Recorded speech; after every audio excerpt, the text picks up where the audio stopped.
What did I do? Close that off.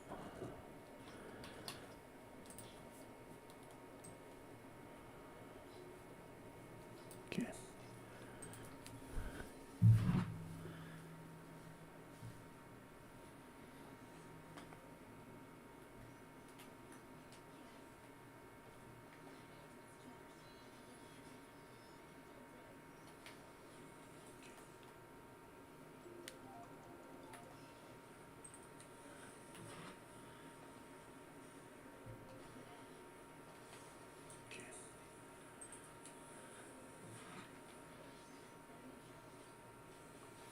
Test, test. 1, 2, 3.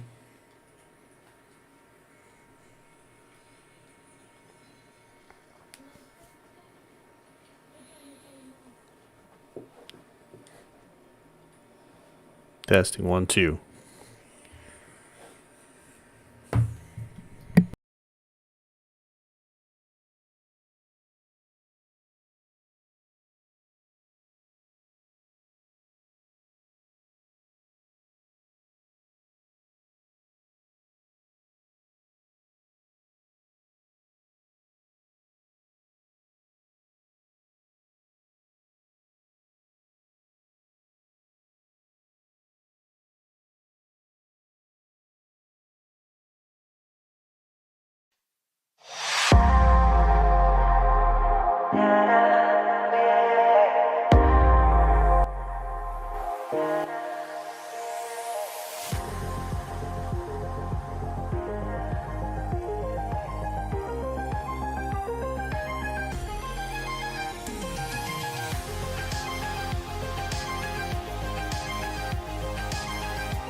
Test, test, test.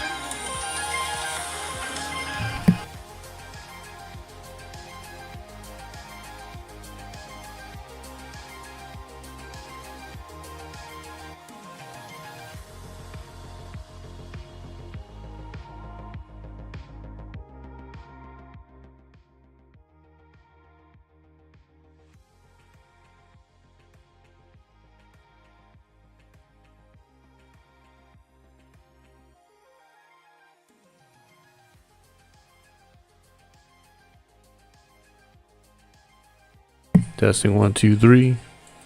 No, I can't even hear it.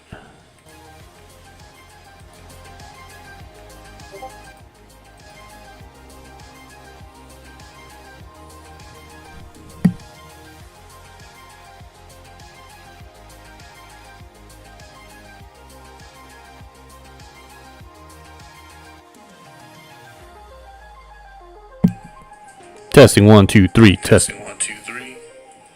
No, I can't even hear it.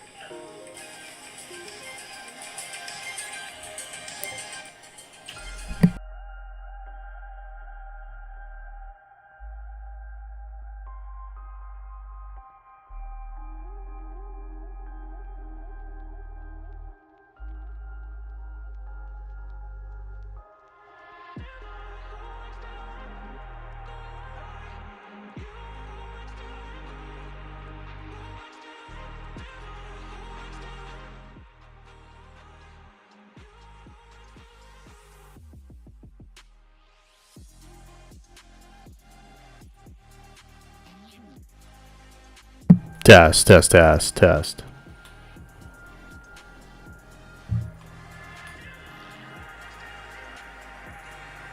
Test, test, testing 1, 2. Currently time 10:28 p.m.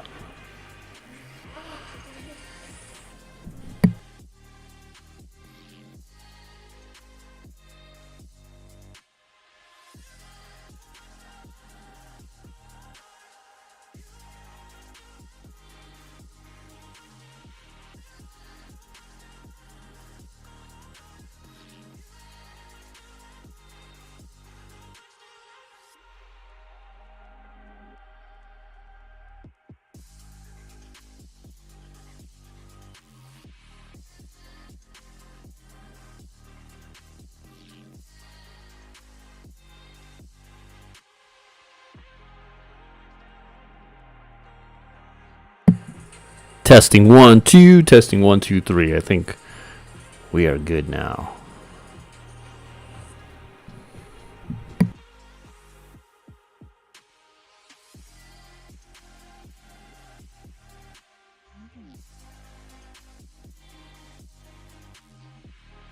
Just bear with me while I get this set up. We're going to do a quick Bitcoin testing 1, 2, testing 1, 2, 3, I think.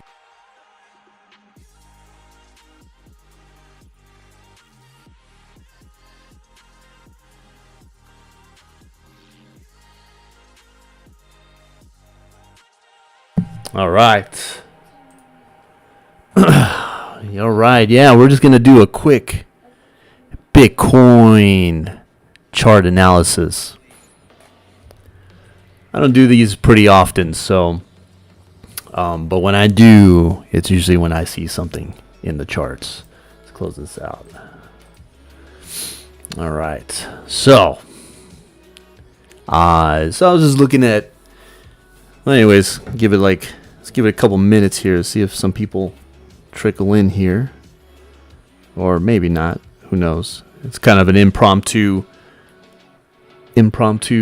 live stream here, but I think it's very important to kind of just relay a message, just something that I see in the charts and something that I have been seeing since Bitcoin spiked on this day, which was Friday or Wednesday, right? Has it been that long? Wow, it's been since Wednesday since we made that spike high, right? And we just been kind of sideways for a bit, but we made a new all-time high today. But I just feel, just speaking from my experience in the markets, I've been trading since 2009, been through multiple cycles, and especially if you're in the sidelines, just have missed this entire run, and you're just FOMO, you just have that massive FOMO erection that you're just looking to get into just at any price. You're like, you know what, this thing is not dipping, it's about to hit all-time highs. I need to take my capital and just buy it, right? If you're thinking that, you might want to hold off a little bit, okay? There will always be a dip, right? Even if it's higher, right? It could go higher, right? But if it goes higher and you buy higher, you can't really be mad at that either, because you just were not prepared, right? You were not prepared. You did not watch Bitcoin closely enough to have conviction in longing this entire run, right? So, longing up here, I think you'll get a good opportunity, even if we break all-time highs and then get a pullback, right? Who knows how deep that pullback could be? I don't know, but I was just kind of looking at the chart today, at the daily chart, and I keep it real simple. I use simple moving averages, MACD, and price action, right? So I just noticed, I was like, man, this MACD is pretty high up here, as you can see on the screen here. Right now, it's pretty elevated, right? It's pretty heated. This thing has been straight up since 40K, right? So it's not to say it can't go higher. It can, definitely can. But in the past, when we've been this high on MACD, as you can see in the past, the last time we were this high was October 2021, right? Soon after that, we had a pullback. Where was the next? The one before that, February 2021. Had that spike up, look at that pullback. Let's kind of let's measure these moves. Let's kind of give you an idea. Where was it? Here. So you got to move from here. Is that down to there? Oof. That's a 26% pullback. We got another one. Where's my shortcut? Oops. And then we got another one here. That was in January 2021. And that one pulled back about... I'm just talking about the quick pullback, and then there's that bounce, right? So the quick pullback, I mean, man, that's like 20, 25%, And then the one in October 2021, that one pulled back. Let's see where that one pulled back. 11%. And then before it finally had that final spike before the bear market, right? I'm not saying we're going into a bear market here. But what I am saying is that if you've been on the sidelines and have not participated in this entire rally, and you're just about to just FOMO in, you'd be like, you know what, I just need to get in. I'm tired of seeing all these Twitter posts of P&Ls, people making money hand over fist, and I'm just sitting here waiting while my wife, boyfriend, girlfriend, husband is asking me if I'm making money in this rally. And I'm just at the point where if I'm not showing any returns and I spent all this time in crypto, if you're one of those that spend a lot of time in crypto and you're not in this market because of that, you know, you probably have a lot of pressure to be in, right? But I think just now's the time to be cautious. You know, I sold off a bunch of my Ethereum. I was in Ethereum. I got in early on this run. Where was it? In August? I was in Ethereum. I was in Ethereum since the January 2023 run. Right here. Got long Ethereum and was long all the way up to August. And then in August, I farmed Uniswap V3 concentrated liquidity pools. I farm volatility, right? That's what I'm looking for. I'm trying to get yield off of highly volatile moves. And during this time in August, there was like zero volatility. I was seeing like 15%, maybe 20% APRs on very tight pools. So I unstaked my liquidity. I went flat in the vault.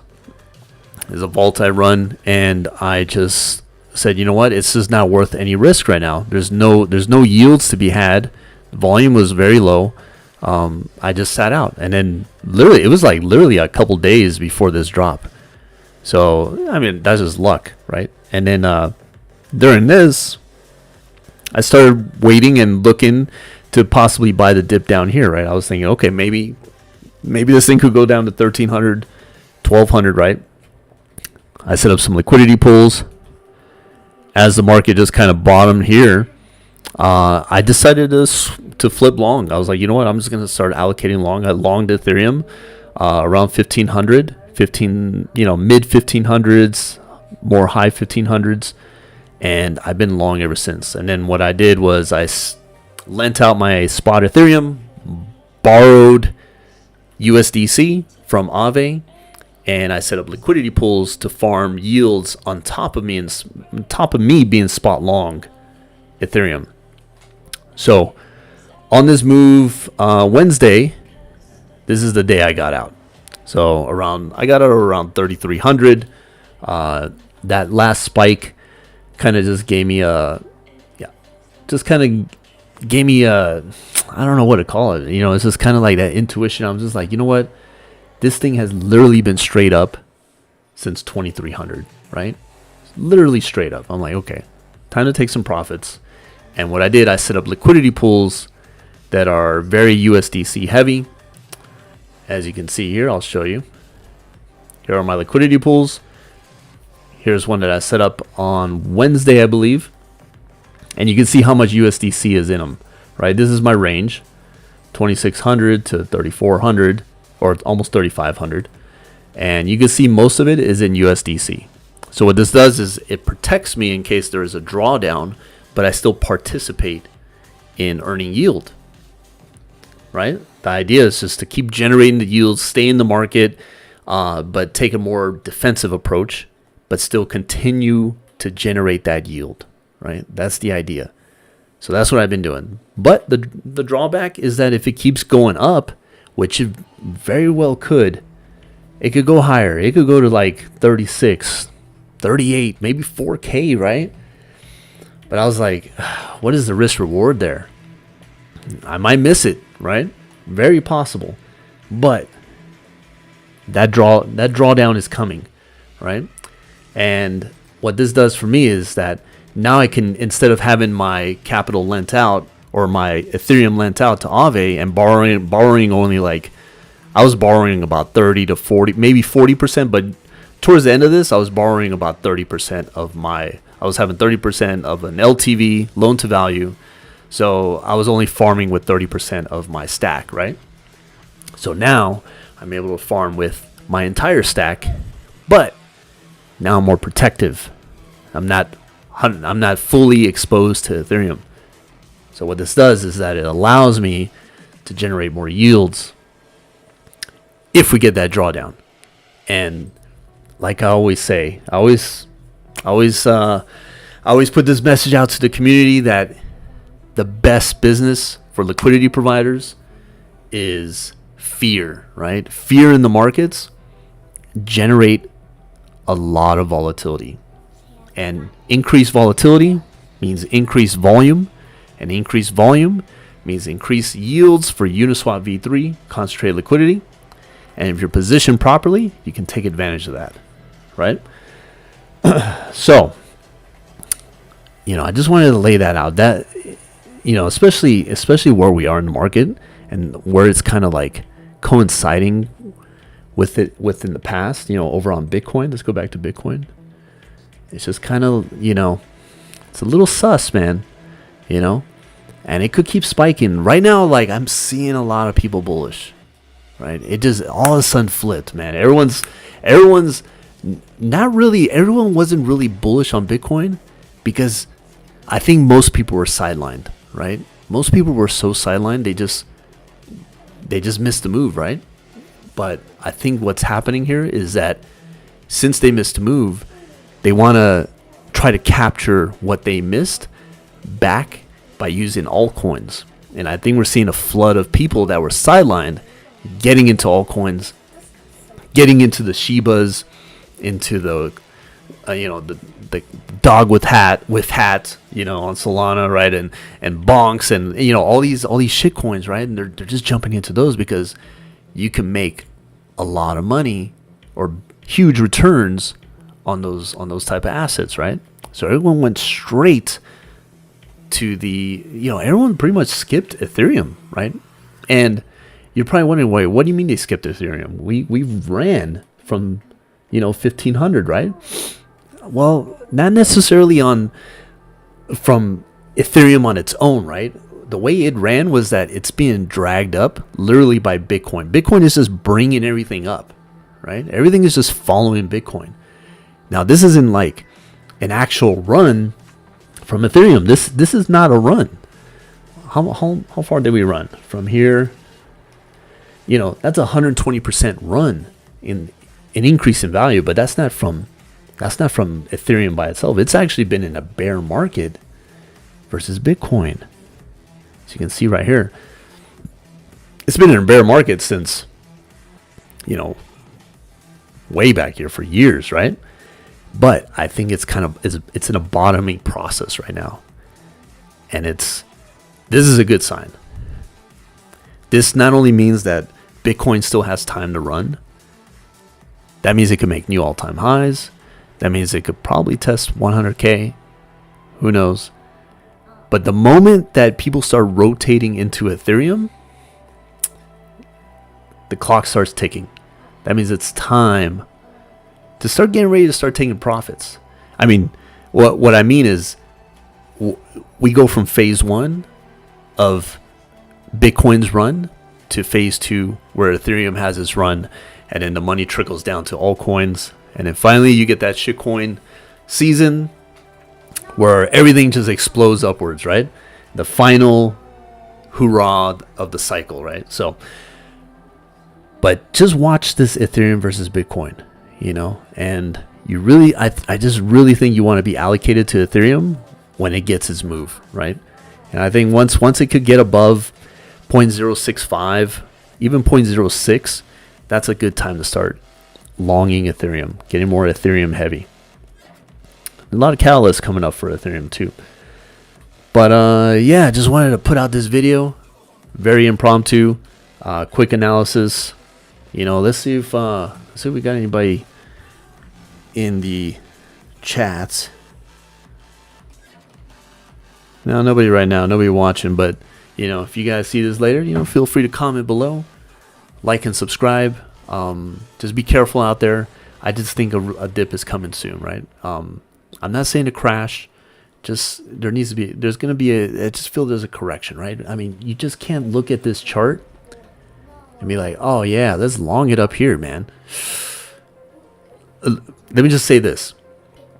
Bitcoin can fall as low as 49K on the daily time frame and still be bullish. Like, even if Bitcoin falls to 49K, you're still not wrong in your bullish thesis. Can you handle that type of drawdown? Can you handle those losses? If not, you might want to either size down or get out, right? And wait for a better opportunity. Even if it's higher, it's very possible. And on the weekly, it's even worse. If you're looking more macro, if you're like, oh, I'm long-term bullish on Bitcoin, I'm holding forever, right?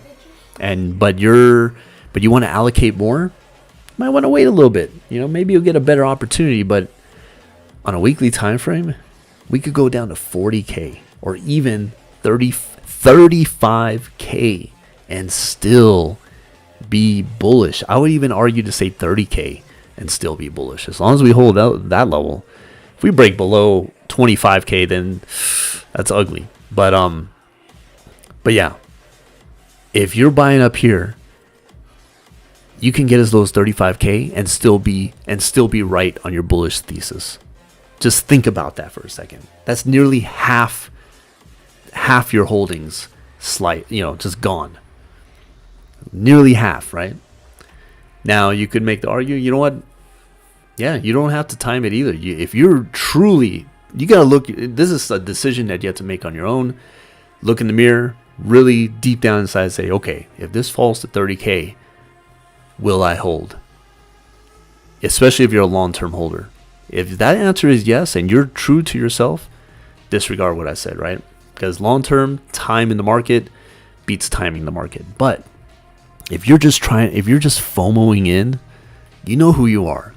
You've been ignoring crypto since 2022, since the bear market. You lost a ton of money. You're like, you know what? I wrote it off. But now here you are, near all-time highs, and here you are, cash in hand, ready to just FOMO in, right? Those are the people I'm talking to. That's what you need to ask yourself. Can you hold through a drawdown like that? I don't think many can, especially in crypto. A lot of people got paper hands, So just keep that in mind. Just want to put that out as a warning. Do with it as you wish. All right. Have a good night, guys. See ya.